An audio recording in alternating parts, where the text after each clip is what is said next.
This is the Greek Word of the Day with James Gregory. Welcome to the Greek Word of the Day. Today we have a pretty interesting one. Kata. Kata. Or maybe it's supposed to be pronounced kata. I don't know. Kata. This is not to be confused with the form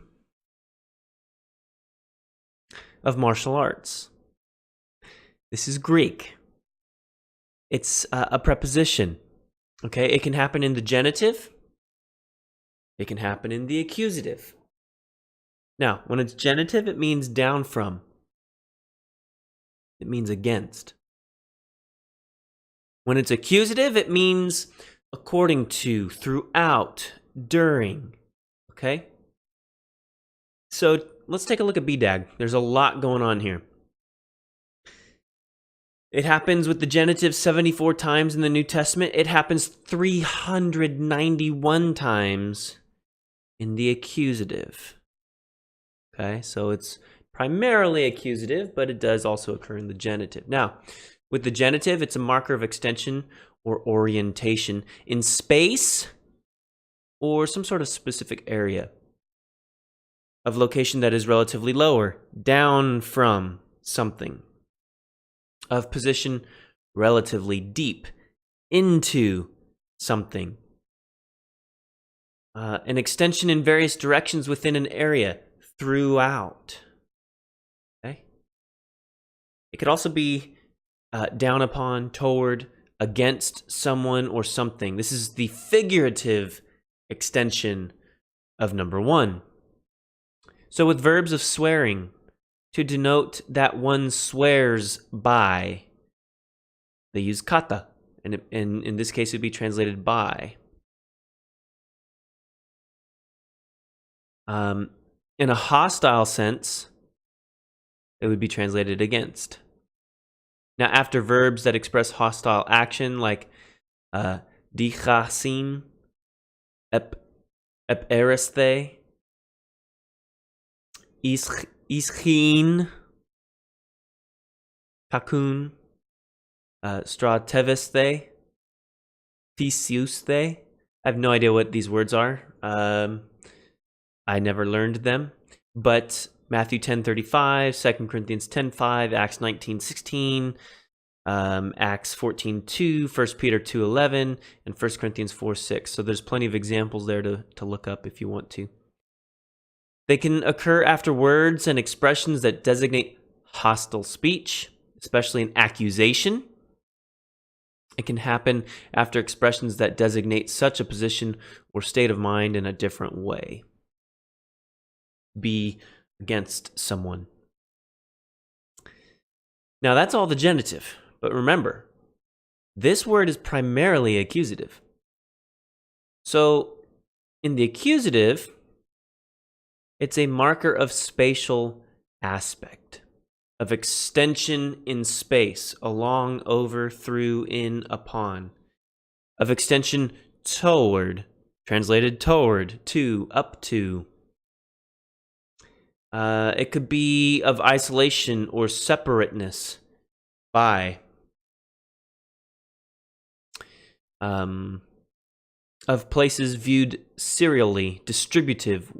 Use with the accusative, blank by blank, from X to X, or something like that. House to house is one example. It can be, second, a marker of temporal aspect.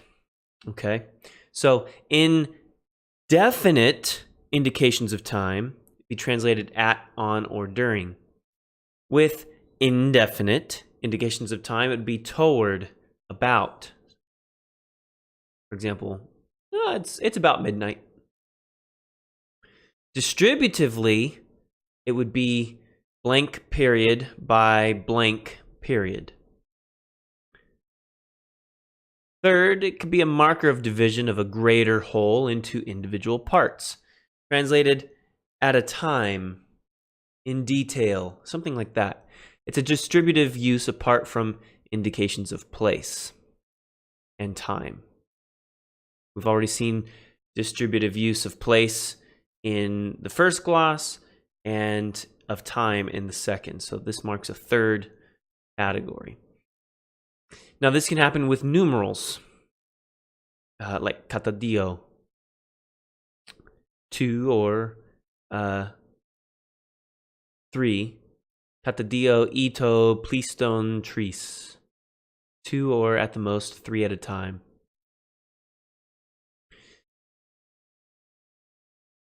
It could.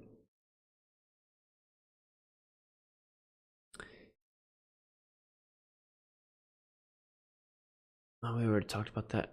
Fourth, it could be a marker of intention or goal for the purpose of 4 or 2. Fifth, it could be a marker of norm, of similarity or homogeneity. Translated according to, in accordance with, in conformity with, something like that. It introduces the norm which governs something, the norm of the law, the norm according to which a judgment is rendered, or rewards or punishments are given, of a standard of any other kind. Often the norm is at the same time the reason, so that in accordance with and because of are merged.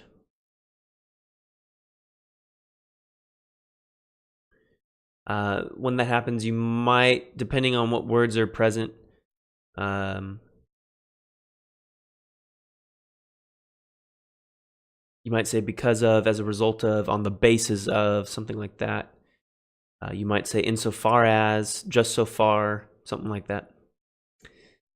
Now, it can also be as a periphrasis to express equality, similarity, or example. You would still use in accordance with, just as, similar or similarly, something like that.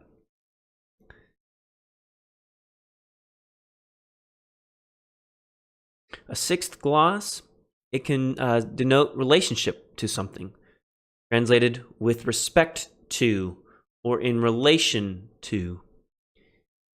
A seventh gloss, sometimes the kata phrase, which would sound cumbersome in the rendering such and such, in line with, or in accordance with, is best rendered as an adjective, a possessive pronoun, or with a genitival construction to express the perspective from which something is perceived or to be understood.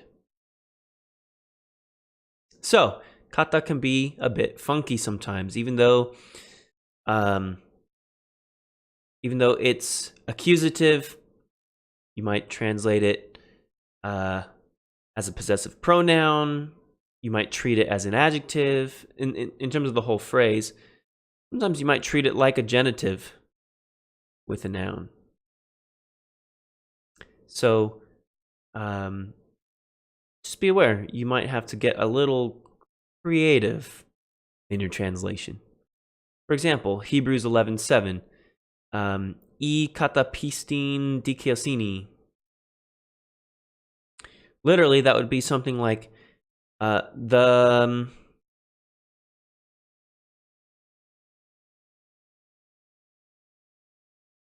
one is according to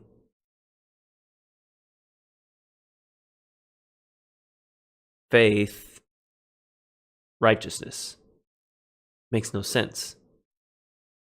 So in this case, kata is functioning like a genitive marker. So the righteous, dikaiosini,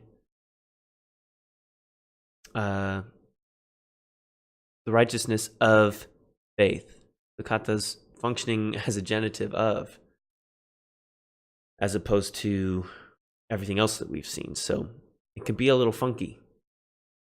And when it's not making sense, you're probably going to have to be a little creative. So just be aware of that. For the most part, it means in the genitive, down from, against, in the accusative, according to, throughout, during. But it means a whole lot more. And so when you come to this preposition, don't take it for granted. Make sure you pause and look it up. Find what works best in that context. And that is today's Greek word of the day. Thanks for joining me. This was a bit long, but I appreciate you sticking with me. Hit subscribe. Hit the bell for notifications. Come back again tomorrow. We'll have another one for you then. Bye-bye.